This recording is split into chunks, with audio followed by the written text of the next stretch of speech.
Board 3, there wasn't very much to the bidding or the play. Joel opened a diamond and I responded a spade. He bid 1 no and I bid 3 no. And it all came down to North's opening lead. And as you can see, they led a club, which let us take the first 10 tricks, 5 diamonds, 4 spades, and a club. And had they led a heart, they would have taken the first 5 heart tricks. So the question is, what should North lead with the North hand?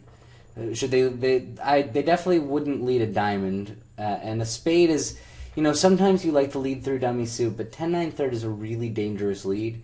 Dummy could hit with a number of holdings where they're pickling a finesse that, like, for instance, let's say dummy had ace jack 8 fourth and South has the queen. Now that it would go 10 jack queen king, and they'd be able to finesse them out of the 9, and that just seems like too big of a risk.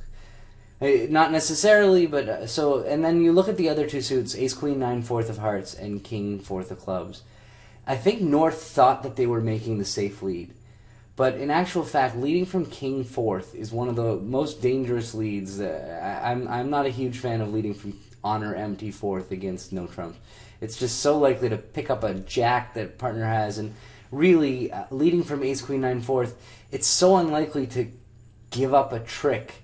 You might play, you might if West has the jack and East has the king, or if West just has king doubleton of hearts and there was just and a partner had an entry. But it really feels to me like a heart is actually a safer lead than a club, and so they didn't get a good result out of a club. And it's be interesting to know how many people in the field will lead a club and what your opinion is as a viewer.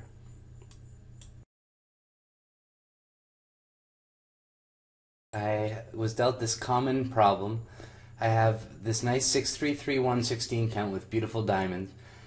I have to decide whether my hand is too good to overcall 2 diamonds, whether I should double first and then bid diamonds, or just bid 2 diamonds directly.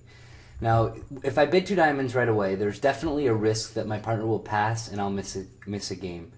But, at match points, missing a game isn't really the only problem. Expressing your hand properly and getting the right contract, even if it's a part score, is really important.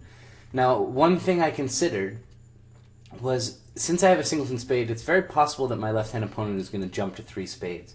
And if I overcall 2 diamonds and they bid 3 spades, I'm going to have a beautiful reopening double. I'll be able to tell my partner, I've got primary diamonds, a maximum overcall, so 16 to 18, 16 to 17 points, 15 to 17, and shortness in their suit. Whereas if I start with double and it goes 3 spades and it comes back to me, if I come back doubling again, I haven't really mentioned my diamonds yet, and I really feel like I'd be in a much worse place. And I'm not really concerned about the risk of missing game. It was a very close decision for me, but I decided to overcall 2 diamonds.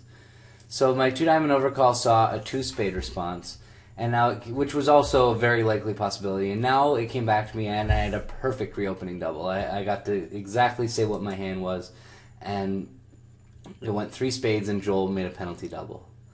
So now it's my lead against 3 spades doubled, and with all these high cards, I have and nice tricks.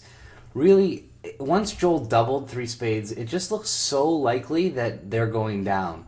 Now, usually, if it looks like your opponents are going down, the only way that they're going to make it is by cross ruffing. So, like, the worst thing that could happen here is dummy comes down with a singleton diamond, and they get to ruff a bunch of diamonds in dummy. That would be a way. If they took 8 trump tricks, then they might make it. But if I can limit their trump tricks to 5 or 6, I feel like there's almost no chance that they're going to come up with 3 or 4 more tricks. So I'm just going to lead a trump, even if it pickles Joel's trump trick. I feel like I have enough safety with my ace jack 10 of clubs and my king 9 8 of hearts that it just I really feel like that's the best thing. It's in general, when you feel like your opponents are beat on high cards, get rid of their trump tricks.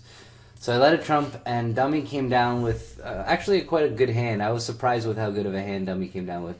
Once dummy came down with this many high cards, it was clear to me that Joel definitely had 4 spades for his double.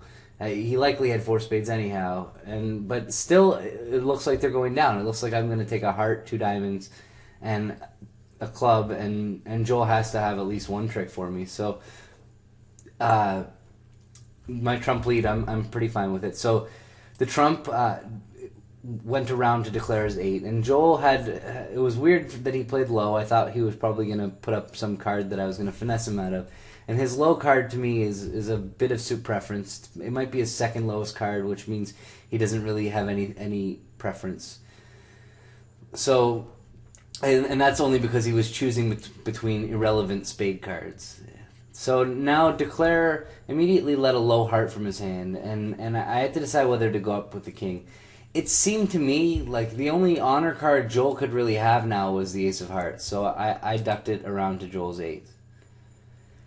After Joel won the ace, if I was now 100% that they were going down and we were getting a top. They're vulnerable, so down one is really all we needed.